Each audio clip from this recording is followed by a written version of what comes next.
Beshem Ha'af, Ve'aben, Veruah Kodesh, Ha Elohim Echad. Di dalam nama Bapa dan Putra dan Roh Kudus Allah yang Esa. Amin. Kita akan belajar satu istilah dalam bahasa Ibrani. Besorat Hakhirut, The Gospel of Liberty. Injil yang membebaskan. Ketika kita menjadi orang Kristen pun, kita juga sangat paham mengenai Injil yang membebaskan. Pembebasan kita dari perbudakan, dari dosa. Dan kita selalu berpikir mengenai kemerdekaan ini adalah sesuatu yang instan. Tapi sebenarnya kemerdekaan itu suatu proses. Merdeka tapi masih terundung. Bagaimana itu mungkin? Merdeka tapi masih terkurung. Kemerdekaan di tengah perundungan. Merdeka itu kok seperti ini.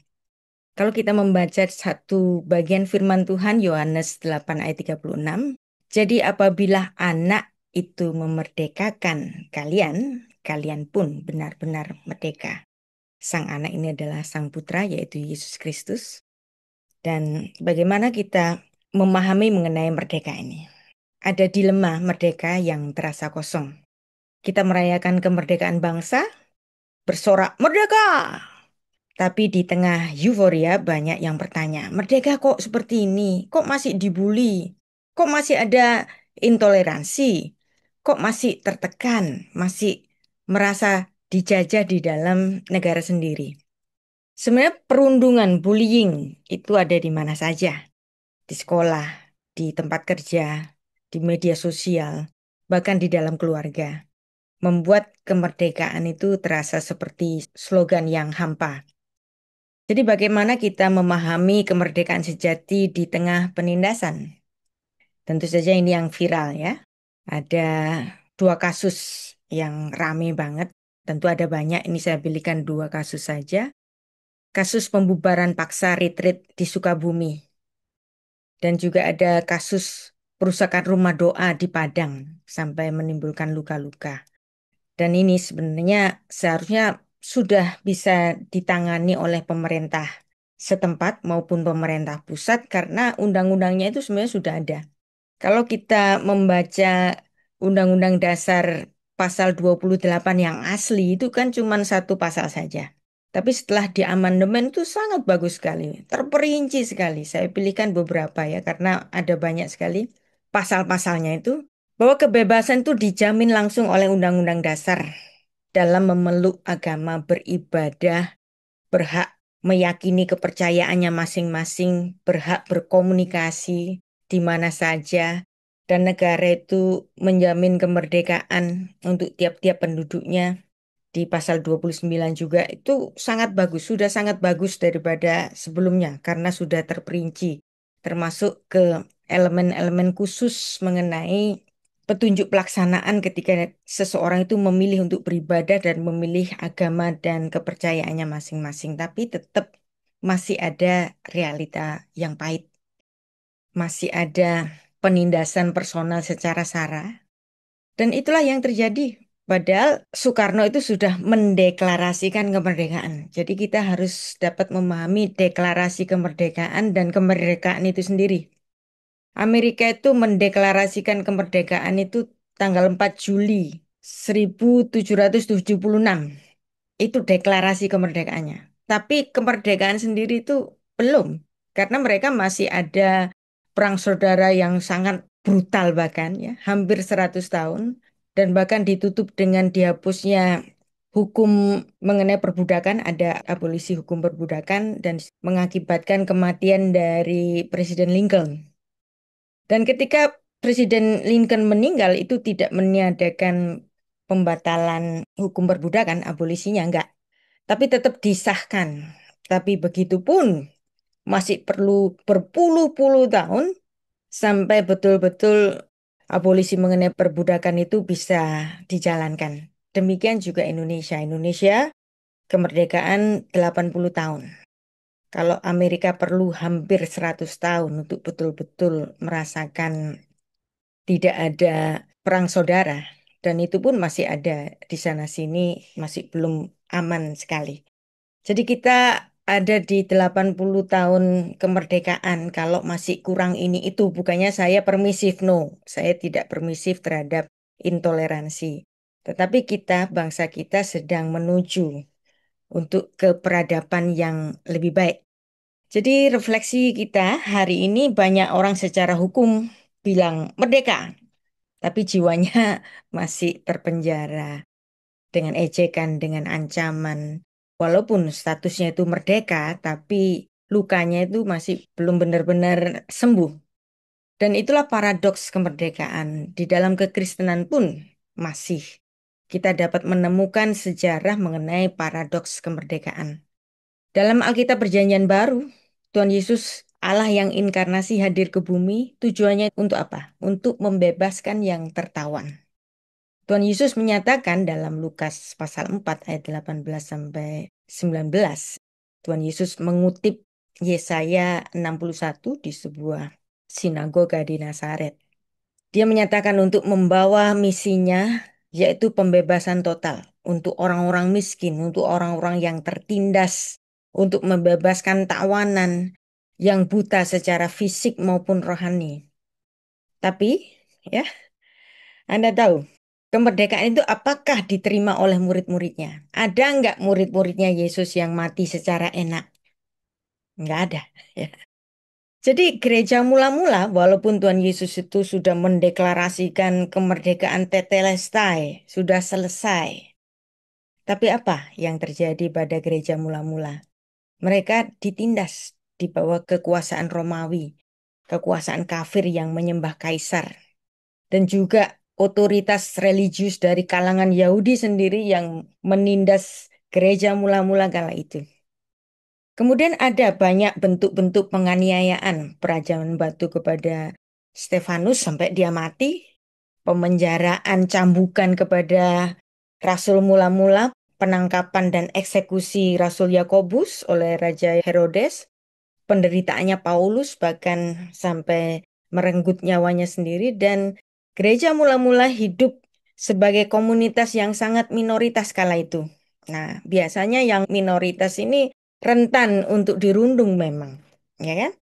Nah, jadi penganiayaan dari Emporium Romawi itu sangat berat sekali. Kaisar Nero, bahkan Neron Kaisar dalam bahasa Ibrani, Kaisar Nero bahasa Ibraninya Neron Kaisar itu kalau dihitung secara gematria Ibrani itu itulah 666. Dan di situ Rasul Yohanes harus menulis nama Neron Kaisar ini dalam sebuah kode supaya jangan menjadi tulisannya jangan menjadi subversif kala itu. Jadi dia harus menggunakan kode 666 yang sebenarnya merujuk kepada penguasa ini yang menganiaya jemaat mula-mula. Kemudian masih di era Kaisar Domitian dan bahkan di kitab Wahyu itu Rasul Yohanes menuliskan sebuah wahyu bahwa orang-orang yang teraniaya ini sampai berseru kepada Tuhan, sampai berapa lama lagi ya Tuhan? Wahyu 6 ayat 9 sampai 10. Jadi para gereja mula-mula saat itu sampai teriak kepada Tuhan, sampai berapa lama lagi? Tapi apakah Tuhan memberikan pembebasan? Rapture langsung gitu? Enggak juga. Rapture itu kan teologi kabur. Tuhan nggak membiarkan mereka untuk kabur dari bumi, bahkan membiarkan mereka mati. Jadi itulah jeritan para martir yang telah terbunuh karena iman mereka pada gereja mula-mula dan itu dicatat di Perjanjian Baru Wahyu 6 ayat 9 sampai 10. Tuhan tidak melepaskan mereka secara instan, dibiarkan untuk mengalami derita itu. Walaupun mereka tidak membalas, tapi mereka berseru. Kira-kira Tuhan dengar nggak? Tuhan dengar, tapi apakah Tuhan memberikan kebebasan instan? Enggak juga. Nah, jadi demikianlah. Walaupun kemerdekaan itu sudah dilaksanakan oleh Tuhan Yesus di kayu salib, tetapi kenyataannya murid-murid Kristus tidak hidup di dalam kenyamanan. Nah, kalau kita membaca The Book of Martyr, ya, Foxes, itu kita bisa melihat perinciannya matinya murid-murid Kristus itu 12 Rasul Kristus itu matinya kayak gimana. Rasul Petrus itu mati dengan disalibkan terbalik. Ini ada catatan dari tradisi gereja mula-mula, juga Andreas, you name it semuanya. Mungkin hanya Yohanes yang mati tua, tapi itu pun dia meninggal dalam pengasingan, bukan dalam kenyamanan, bukan dalam keenakan atau kelimpahan. Tidak ada satupun dari 12 murid Kristus, bahkan penggantinya Matias pun harus mengalami aniaya. Penggantinya Yudas itu, Matias itu dia juga mengalami rajam batu, dipenggal di Yerusalem atau Ethiopia. Jadi ini ada ambigu mengenai catatan sejarah. Tapi yang pasti dia matinya nggak enak. Jadi kenapa sih Tuhan membiarkan gereja mula-mula itu ditindas? Kalau kita melihat alasannya itu karena mereka mengakui Yesus Kristus adalah Tuhan. Dan bukan mengikuti arus mayoritas kala itu yang menyembah kaisar. Dan mereka nggak mau ada sinkretisme, pencampuran kepercayaan antara iman mereka kepada Yesus dan ada religiusitas Romawi.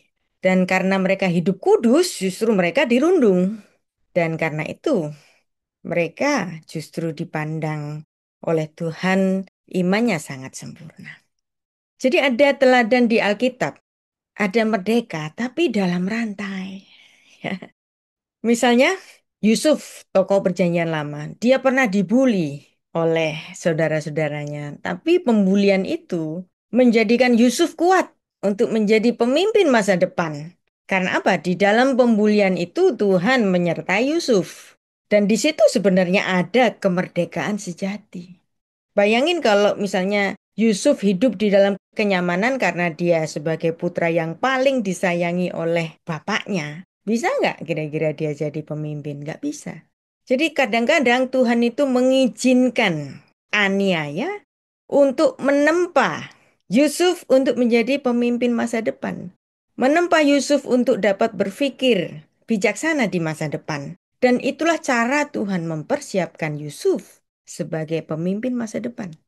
Rasul Paulus pun demikian. Dulu dia penganiaya, tapi begitu dia berbalik imannya kepada Tuhan Yesus, Allah yang inkarnasi ke bumi, dia gantian yang dirundung, bahkan keimanannya itu merenggut nyawanya sendiri. Tuhan Yesus pun, bagaimana mungkin Allah penguasa alam semesta ketika menjadi manusia pun dirundung, dibully, ditolak, dihina, disiksa, disalib. Bahkan itu sudah dinubuatkan dalam Yesaya pasal 53, ia tertindas dan dia membiarkan dirinya ditindas. Jadi apa sih kemerdekaan sejati itu? Kemerdekaan sejati adalah ketaatan Tuhan Yesus kepada Bapa dan itulah yang membebaskan kita dari dosa. Jadi seandainya ya saya tidak berdoa Anda dirundung.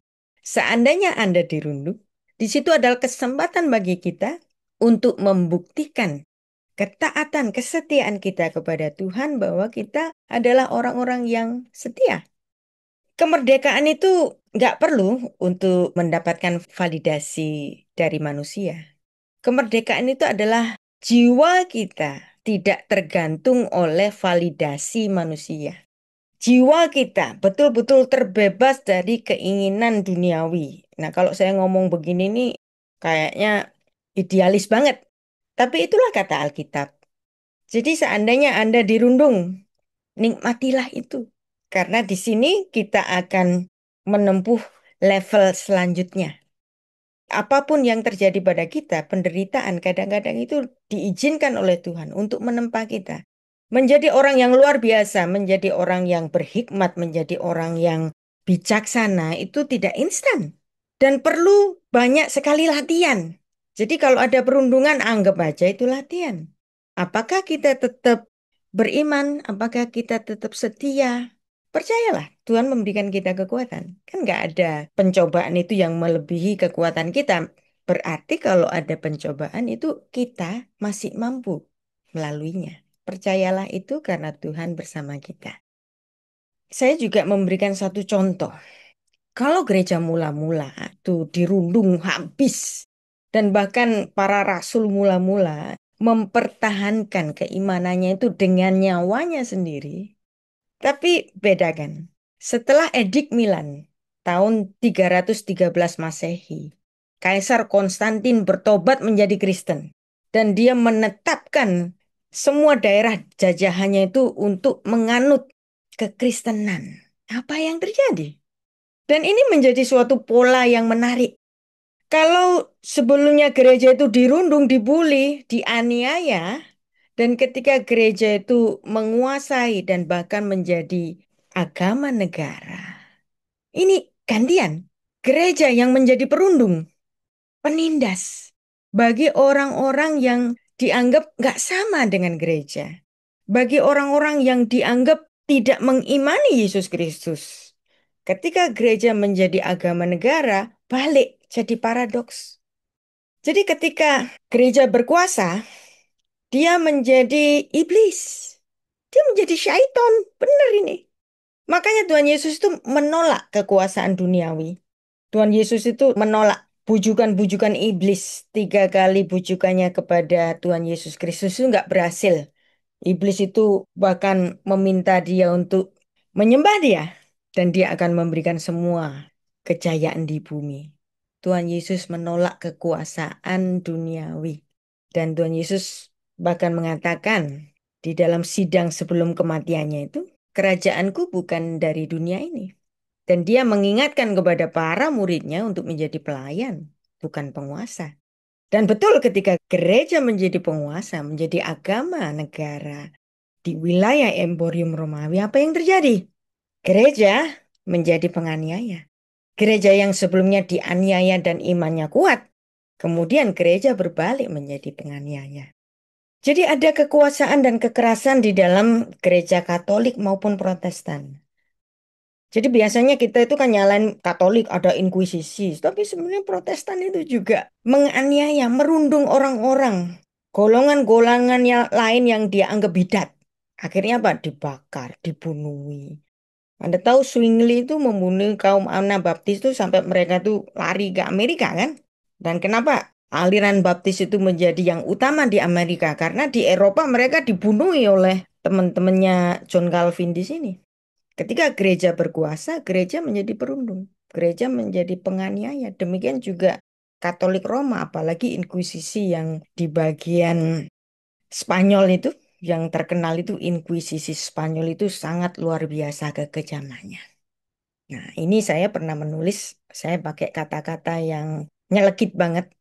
Kebiadaban gereja di zaman abad keempat Masehi di Alexandria, juga kebiadaban gereja di Eropa, baik dilakukan oleh Katolik maupun Protestan. Kenapa terjadi demikian? Karena gereja menjadi penguasa. Jadi seandainya kita di sini menjadi minoritas dan ada perundungan, mungkin kita harus memandang ini sebagai suatu tempaan bagi kita. Untuk kita menjadi orang-orang yang setia. Kenapa sih kok ada fanatisme? Jangan pikir fanatisme itu cuma dari agama seberang doang. Enggak. Kristen juga pernah fanatik. Dan bahkan menjadi sangat biadab. Di Alexandria maupun di Eropa. Kristen, gereja pun sangat biadab. Anda tahu kenapa itu kok terjadi pembunuhan kepada 6 juta orang-orang Yahudi di Jerman? Karena Martin Luther pernah menulis 2 buku rasis anti-Yahudi. The Jews and Their Lies. Dan juga Shem Hamporas. Nama yang kudus. Itu isinya sangat rasis. Apa yang ditulisnya ratusan tahun sebelumnya itu kemudian menjadikan suatu paham bagi orang-orang di Jerman itu untuk merundung Yahudi. Karena itulah Oppenheimer membuat bom atom itu dengan nama Trinity Test. Jadi dia pakai nama Trinitas untuk apa? Untuk menyindir orang Kristen. Bahwa bangsaku mati di negara cikal bakalnya Protestan. Bangsa Yahudiku mati 6 juta.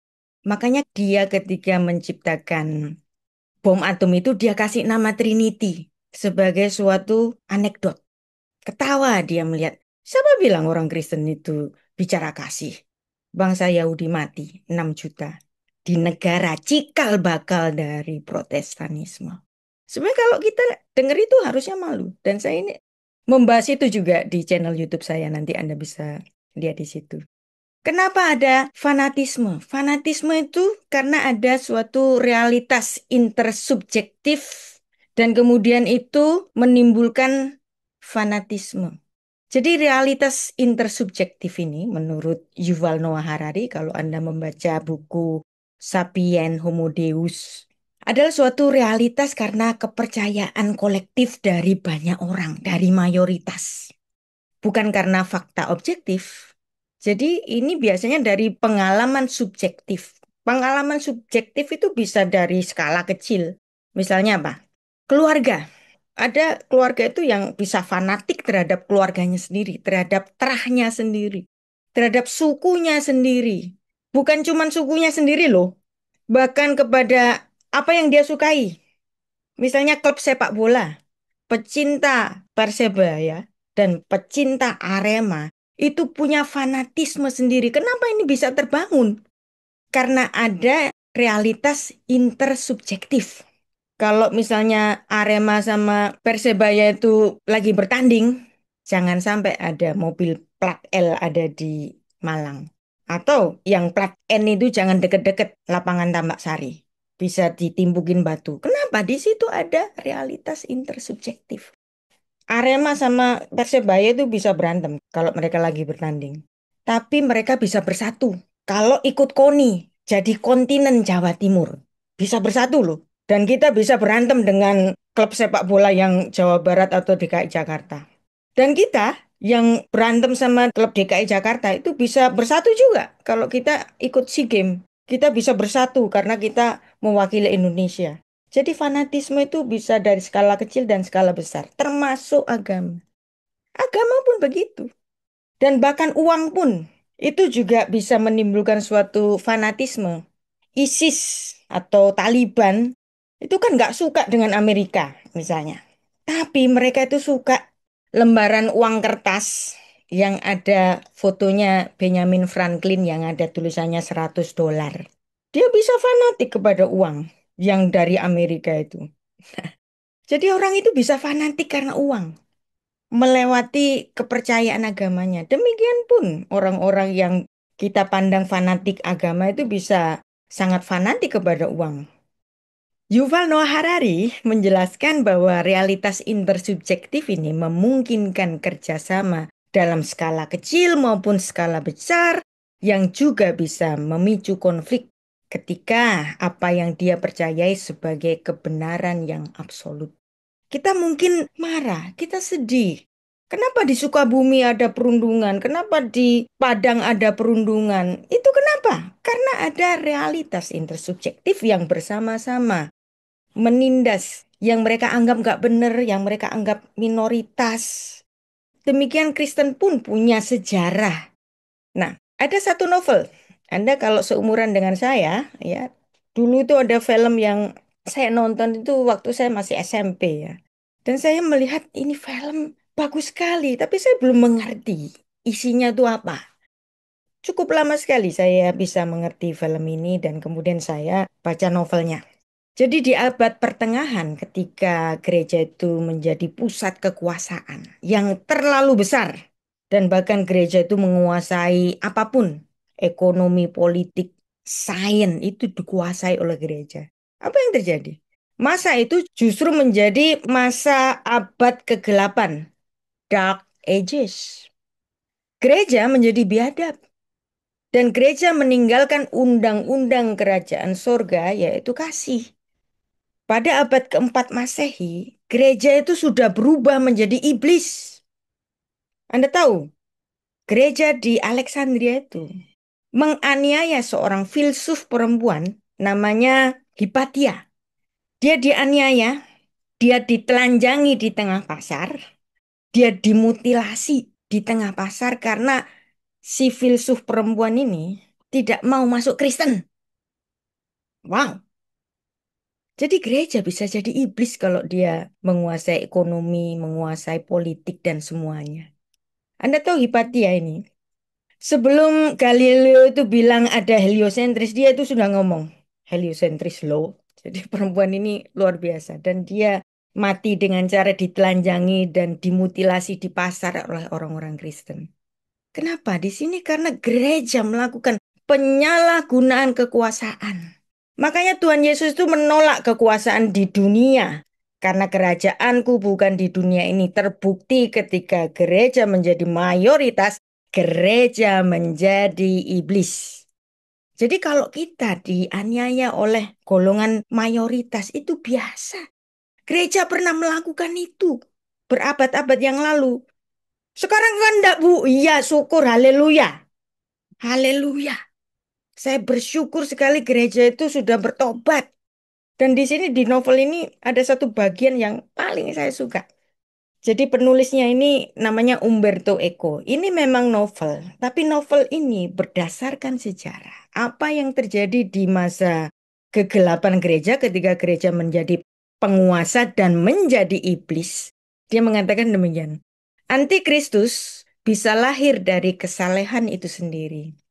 Dari cinta berlebihan kepada Tuhan atau kebenaran sebagaimana bidah lahir dari orang suci dan kerasukan lahir dari peramal. Waspadalah pada nabi-nabi Atsu. Nah, ini. Jadi Atsu ini seorang rahib muda kali itu. Dan mereka yang rela tewas demi kebenaran sebab biasanya mereka membuat banyak orang mati bersama mereka. Sering sebelum mereka, kadang sebagai ganti mereka. Wow, wow.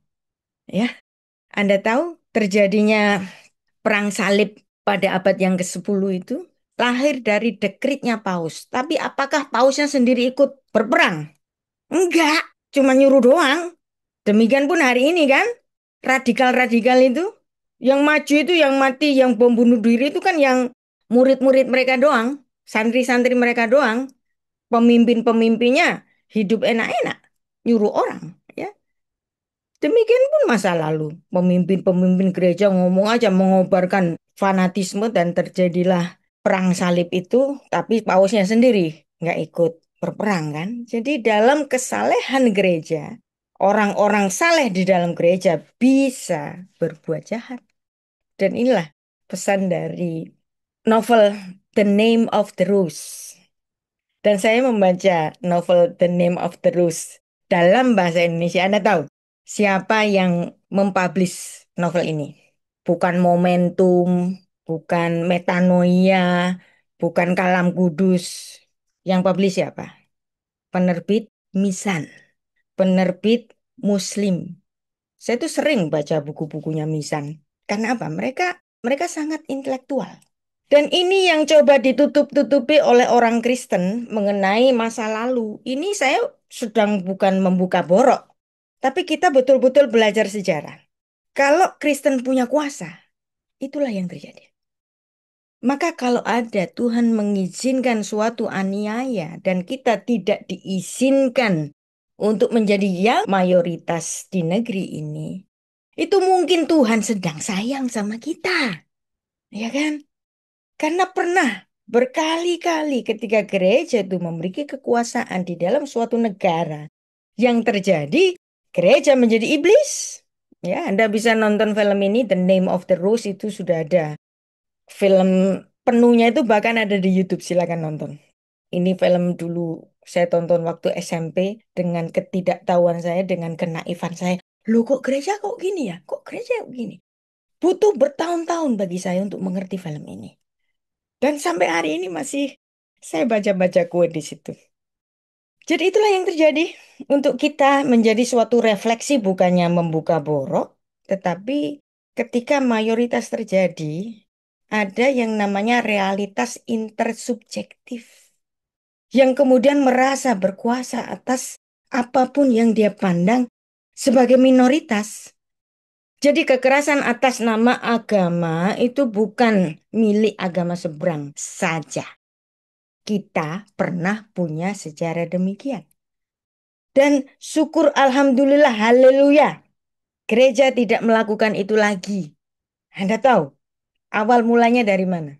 Seorang yang bernama Benito Mussolini. Benito Mussolini pernah merampas aset-aset gereja dan kemudian memaksa gereja untuk menandatangani perjanjian Lateran yang kemudian memberi batasan-batasan kekuasaan bagi gereja, yang gereja itu nggak boleh lagi ngurusin politik. Gereja cuma ngurusin urusan Tuhan. Nah, ini tampaknya gereja sedang ditekan oleh Benito Mussolini. Tapi kalau kita melihat di sini, ini sebenarnya blessing in disguise. Karena dari sini kemudian Gereja Katolik Roma memurnikan dirinya sendiri, kemudian melakukan reformasi bagi dirinya sendiri, maka lahirlah kemudian ada Konsili Vatikan kedua, yang kemudian Gereja Katolik Roma menjadi sangat manis. Dan terbukti setelah Konsili Vatikan kedua, muncul Paus yang selalu menjadi garda terdepan bagi perdamaian dunia. Mulai dari Paus Paulus Yohanes kedua, Paus Benediktus, kemudian Paus Francis yang sangat-sangat manis ya. Dan saya yakin Paus Leo yang sekarang ini pun tetap melaksanakan ketentuan Gereja Katolik Roma yang sudah mereformasi dirinya. Konsili Vatikan kedua menjadi garda terdepan bagi perdamaian dunia. Haleluya. Demikian pun gereja-gereja Protestan juga tidak melakukan kekerasan seperti di masa lalu. Karena memang demikianlah orang Kristen kalau dikasih kekuasaan itu bisa berbuat jahat, bisa lupa diri. Jadi bagaimana kita memaknai kemerdekaan sejati di tengah perundungan? Kadang-kadang perundungan harus diadakan oleh Tuhan untuk menjadi koreksi bagi kita, untuk menajamkan iman kita. Jadi Tuhan itu tidak janji dunia tanpa penindasan. Bukan. Tuhan Yesus itu tidak pernah menjanjikan kenyamanan duniawi bagi murid-muridnya. Tapi Tuhan memberikan kemerdekaan batin, kemerdekaan rohani. Kita tidak lagi menjadi budak dosa. Kita itu harus merdeka dari kebutuhan validasi manusia. Kemerdekaan kita itu bukan dari validasinya manusia. Tapi kita merdeka terhadap siapa yang kita layani, yaitu Tuhan. Kemerdekaan itu adalah suatu kekuatan ketika Tuhan yang menjadi hakimnya kita, bukan ejekannya manusia. Dan ketika kita itu merdeka, kita pun punya kemerdekaan untuk mengampuni seperti Tuhan Yesus yang dapat mengampuni para perundungnya. Bapa, ampunilah mereka karena mereka tidak tahu apa yang mereka perbuat. Itulah yang menjadikan suatu kekuatan, yaitu apa? Kekuatan pengampunan untuk memutus siklus luka dan membebaskan dari penjara kebencian. Jadi kita juga punya kemerdekaan untuk tetap berbuat baik. Jangan kamu kalah terhadap kejahatan, tetapi kalahkanlah kejahatan dengan kebaikan. Roma 12 ayat 31. Wah, itu utopis, Bu. Mana bisa kita bisa mengampuni orang yang menganiaya kita? Tapi demikianlah Alkitab itu mengajari kita banyak sekali ada paradoks. Dan itu yang menjadi kekuatan kita. Memang perundung itu berusaha untuk menjatuhkan kita. Tetapi kebaikan kita dapat membuktikan bahwa mereka itu gagal. Anda masih ingat ceritanya Yusuf? Dia dirundung oleh saudara-saudaranya, tetapi kemudian ketika Yusuf menjadi penguasa di Mesir dan dia memberikan kehidupan bagi para saudaranya itu, Anda tahu kebaikan Yusuf itu seperti bara api di atas kepala dari saudara-saudaranya itu. Dan yang paling menjadi orang yang sangat bertobat oleh kebaikan Yusuf itu Yehuda. Yehuda sangat memahami bahwa dia dulu pernah merundung adiknya sendiri. Dan kemudian Yehuda menjadi pribadi yang sangat berubah. Jadi itulah semangat kita. Walaupun kita menjadi korban, kita menuju menjadi pahlawan. Demikian juga para pahlawan dahulu. Mereka korban, tapi kemudian mereka menjadi pahlawan. Memang ada luka. Selalu ada luka untuk kemerdekaan. Kita harus mengakui luka itu. Jangan dendam. Ceritakan kepada Tuhan. Curhat sama Tuhan. Dan orang-orang yang seiman dengan kita. Boleh curhat. Bukannya itu kita sok jagoan gitu. Enggak ya.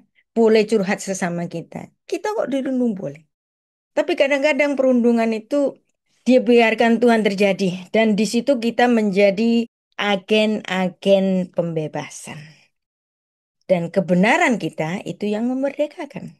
Karena sang pemilik kebenaran yaitu Tuhan Yesus telah memerdekakan kita.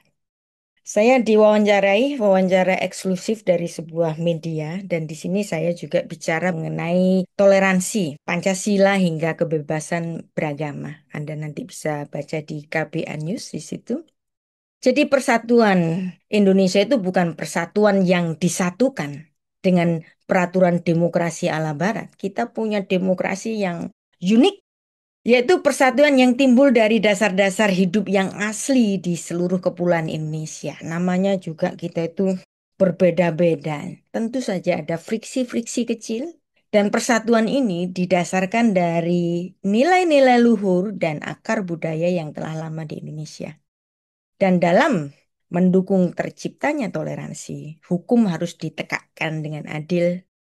Walaupun ada perundungan di Sukabumi dan Padang, ya, dan bahkan ada orang-orang yang ikut teraniaya luka-luka di situ, tapi pemerintah setempat cepat, walaupun nggak gercep itu sudah berusaha untuk menengahi itu semua. Dan di sini bangsa Indonesia perlu memahami konteks historisnya dalam mengamalkan toleransi beragama. Sebelum Indonesia merdeka, Insinyur Soekarno itu sudah menyiapkan rumusan Pancasila bahwa Indonesia itu terdiri dari masyarakat yang majemuk. Sila pertama ketuhanan yang Maha Esa. Di situ di dalamnya itu ada tatanan toleransi antar umat beragama. Jadi kita sebagai insan yang tinggal di Indonesia harus turut mewujudkan kemerdekaan dalam kebinekaan. Jadi makanya orang Kristen tuh jangan sendiri, jangan cuman rame-rame sorak hore, loncat-loncat di gerejanya sendiri. Kumpullah dengan lintas agama, ya kan? Kita kurang kumpul sih sama lintas-lintas agama itu. Memang Pancasila itu bukan alat menyeragamkan agama, tetapi dasar untuk mengakui, menghormati perbedaan itu sendiri. Walaupun aksi-aksi intoleran masih ada, ya kenapa kok ada? Ya tadi itu, ada fanatisme dari orang yang merasa dirinya itu mayoritas. Ya, orang Kristen kalau jadi mayoritas ya nanti jadi akan menjadi penindas juga, ya. Sejarah itu mengatakan demikian kok. Kita itu gampang menjadi orang yang sangat berubah ketika menjadi penguasa. Karena biasanya kekuasaan itu gendong lali. Gereja pun demikian, ketika berkuasa juga gendong lali. Memang adanya intoleransi itu karena lemahnya penegakan hukum. Tapi sebenarnya bukan itu saja.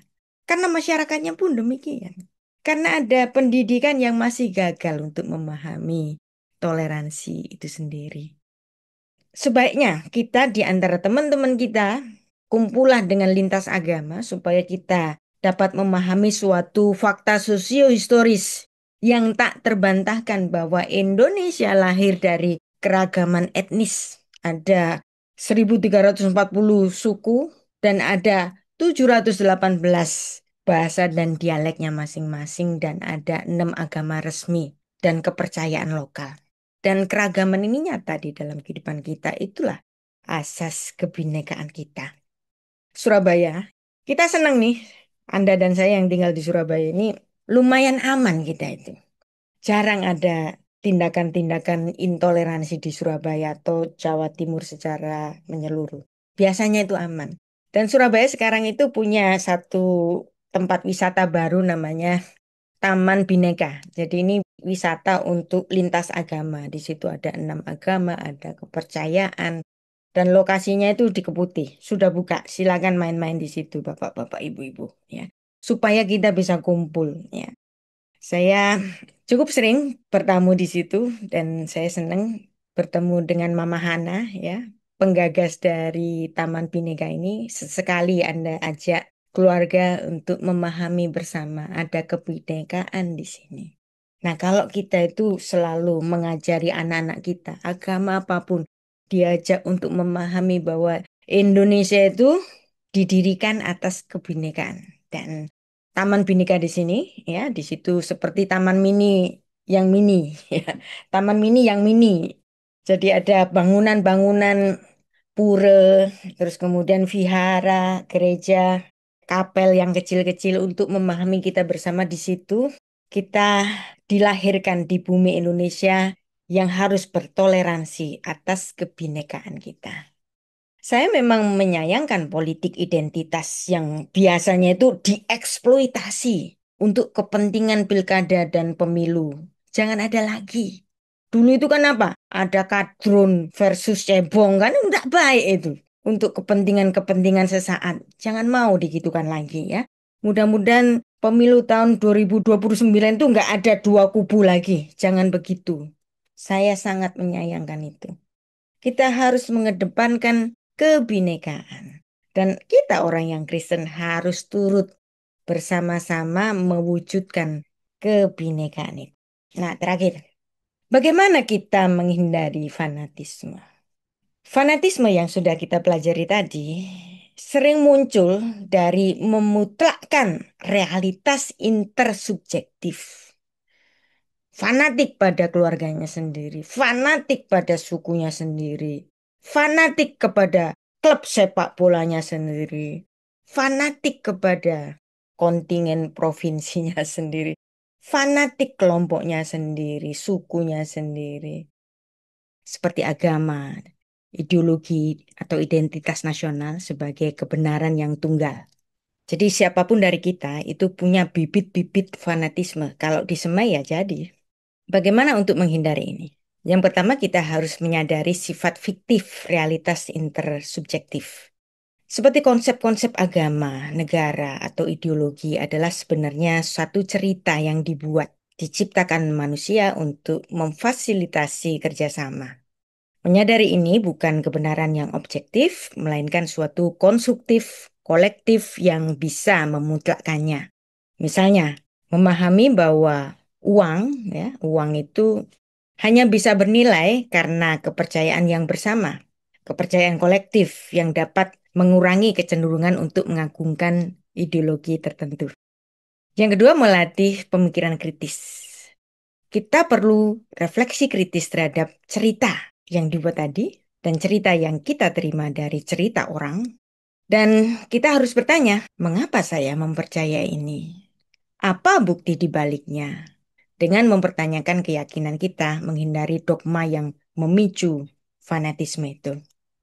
Ada banyak kecenderungan ketika orang beragama itu tanpa memeriksanya secara rasional.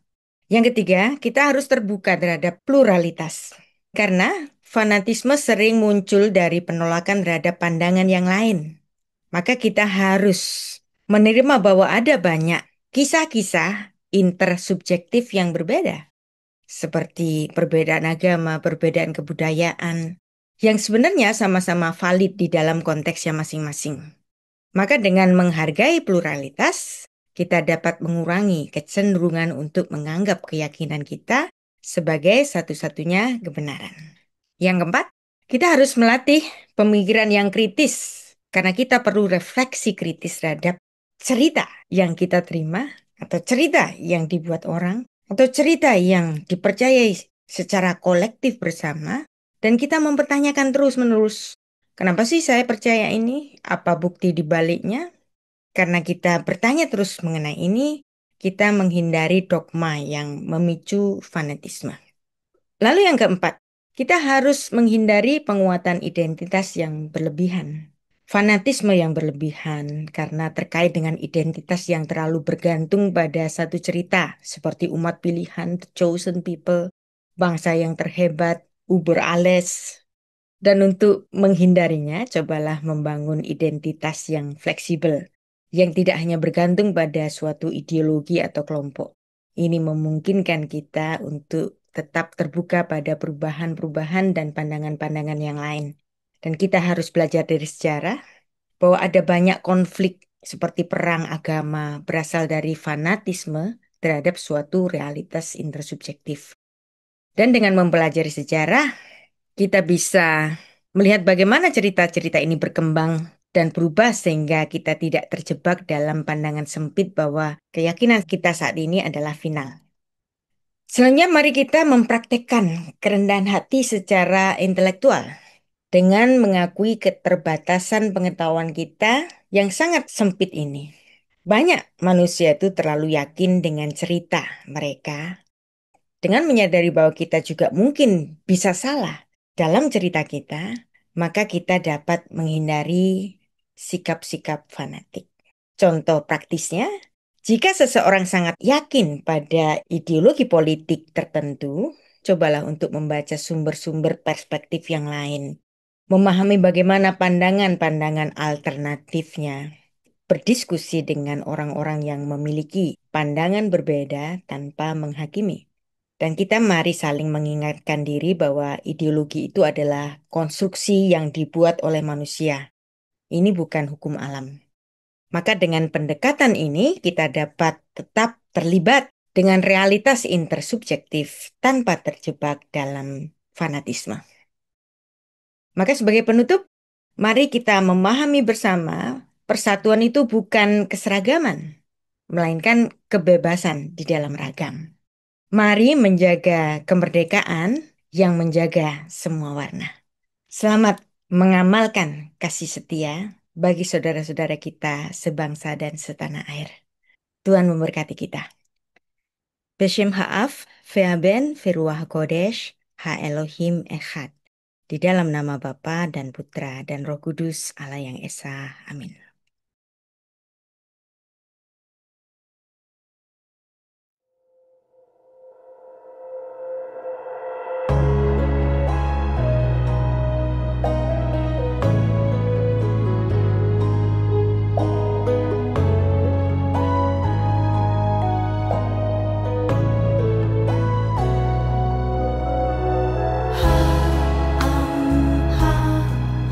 Him Bachosh